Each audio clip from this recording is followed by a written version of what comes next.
Suivez les championnats du monde avec Adidas, équipementier des équipes de France de judo.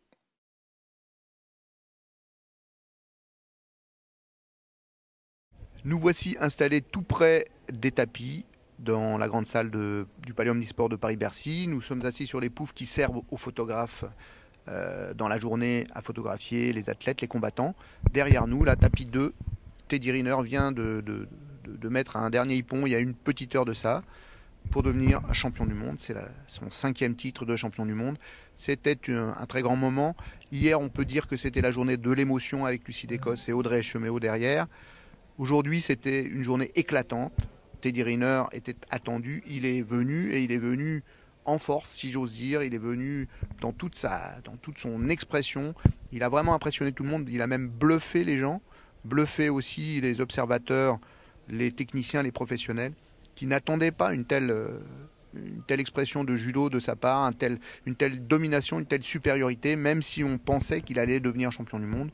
Avec un tel niveau, il a mis pont à tout le monde, y compris à Tolzer, l'Allemand Tolzer qu'il avait rencontré en finale l'année dernière au championnat du monde à Tokyo et qu'il avait battu difficilement au Golden Score. Là, en 1 minute et demie, c'était plié avec Ouchigari. Il a mis des hippons sur des techniques différentes à tous ses adversaires. Il n'a pas frémi une seule seconde. Il était vraiment très très largement au-dessus. Aujourd'hui, c'était la journée Teddy Riner. Ça restera à jamais la journée Teddy Riner, le 5e titre mondial à Paris-Bercy de notre jeune champion de 22 ans. Pour les autres Français, c'était un petit peu plus difficile. Donc le bilan aujourd'hui est resté le même, avec une médaille d'or en plus, celle qui était attendue. Donc la France termine très beau 2e, avec 4 médailles d'or et une médaille de bronze, la médaille de bronze d'Hugo Legrand, la 2e médaille des garçons qui termine sur un bilan un tout petit peu plus mitigé. C'est un petit peu faible en nombre de médailles, malgré Teddy Riner qui nous a fait plaisir aujourd'hui. 4 médailles d'or, une médaille de bronze pour la France. Derrière, un Japon qui tournait à l'ordinaire aujourd'hui, qui n'était pas très très bon hier non plus. Et pourtant, le Japon termine première nation avec 15 médailles, dont 5 en or. Voilà, le Japon, quand même, dominateur éclatant ici aussi à Bercy de ce championnat du monde. Même si depuis 3 jours, c'est la France. On s'habitue à voir la France gagner. On a une France triomphante. On sera satisfait de ces championnats du monde. Mais quand même, le numéro 1 reste le Japon. Derrière, on a vu la Chine. J'allais dire hélas, qui termine 2e nation avec une médaille d'or, une médaille d'argent. Hélas, pourquoi? Parce qu'on a assisté à la victoire de Tong Wen. Tong Wen sur sa compatriote Qian, et Tong Wen, comme vous le savez, a été convaincue de dopage. Elle n'est là que parce qu'elle a réussi à passer entre les gouttes à cause d'un vice de forme. La voilà qui domine les lourdes de sa génération avec son système de combat qui est assez frustre. Elle fait makikomi, elle enroule les filles au sol et elle les garde pour le compte. C'était assez pénible de voir ça.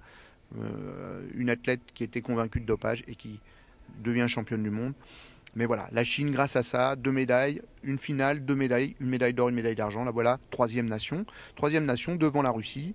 La Russie qui était presque absente de ce championnat jusque-là, qui était décevante, surtout au regard des attentes qui étaient portées sur ce pays. On l'avait vu plus beau qu'il n'était. Mais bien non, parce que finalement, sur ce dernier jour, avec un Mikhaïline qui revient de nulle part et qui fait la médaille de bronze, avec surtout un moins de 100 kg, Kai Boulayev, qu'on n'attendait pas et qui fait une très très très belle médaille d'or, avec des hippons vraiment très impressionnants, des Ippon Seoinage debout, des Sode Tsurikomigoshi debout, où il a vraiment catapulté ses adversaires. Voilà, Kai Boulayev a montré vraiment la Russie qu'on attendait, qu'on espérait, qui avait tardé à venir, et qui est quand même là. Ivachenko, la grande russe Ivachenko, plus de 78 kg, ramène aussi une médaille de bronze, donc 3 médailles pour la Russie ce dernier jour. Nous avons le tableau final de ces championnats avec bien sûr le Japon devant, la France derrière, un beau 2e, 4 médailles d'or, une médaille de bronze, et derrière Chine et Russie. Demain, ça n'est pas fini ce championnat du monde. Voilà les gens qui s'activent autour de notre studio improvisé. Ces championnats du monde ne sont pas finis. Demain, on a une très grande compétition qui nous attend. Beaucoup de plaisir en perspective avec une grosse compétition par équipe qui va être très excitante. Olivier, je te passe la main pour nous expliquer un petit peu qu'est-ce qui va se passer sur ce par équipe. Effectivement, Emmanuel, on s'attend demain à une grosse compétition. Le tirage au sort n'a pas épargné certaines équipes, hein. Je pense notamment à nos voisins britanniques qui vont organiser les Jeux maintenant dans quelques mois, dont les deux équipes vont être confrontées au Japon au premier tour. On attend chez les filles également, où d'ailleurs les tenantes du titre néerlandaises seront absentes puisqu'elles ont trop de filles blessées, elles ne se sont pas engagées, enfin, l'équipe ne s'est pas engagée. On attend une confrontation entre la Corée et la Mongolie. Je pense que ça permet de prévoir des étincelles. Et bien sûr, on attend la France qui sera, elle, contre le Brésil. Les Françaises, on a vu leur puissance de feu ici à Bercy. Les Brésiliennes, j'ai envie de vous dire qu'on l'a vu aussi. Donc ça promet quelque chose de fort. Chez les garçons, on a évidemment envie de voir les gens qui ont été forts. Je pense à la Russie qui va par exemple être confrontée à la Mongolie au premier tour, sans doute sans son champion du monde Kaboulayev, le champion du monde aujourd'hui des moins de 100 kg, qui d'après les entraîneurs sera dispensé pour service rendu. Et puis on aura donc notre équipe de France qui sera elle contre la Pologne au premier tour et qui pourrait retrouver donc le vainqueur de Russie-Mongolie avec le Japon dans le même demi-tableau. Voilà, je ne vais pas vous faire un dessin, globalement ça va être très dense. Une précision quand même pour nos équipes de France, il y a quelques changements qui ont été apportés suite aux épreuves individuelles. D'abord, chez les féminines, Morgane Ribou qui s'est blessée à un doigt, qui après souffre d'un arrachement osseux, qui sera remplacé par Sarah Loco. Et chez les garçons, Yves-Mathieu Dafreville qui lui également est sorti de sa compétition un petit peu groggy, en tout cas sur le plan physique, et qui sera remplacé par Anthony Laigne en moins de 90 kg. Et également chez les légers, donc c'est le dernier changement, Pierre Duprat qui est remplacé par Dimitri Dragin, qui est donc prévu comme réserviste, appelé de dernière heure, alors qu'au départ ça devait être donc Loïc Corval. Voilà pour les changements. Cette équipe de France, on les a vus un peu, ils sont tous et toutes assez motivés, hein. On les a croisés tout à l'heure dans les couloirs et dans la salle d'échauffement.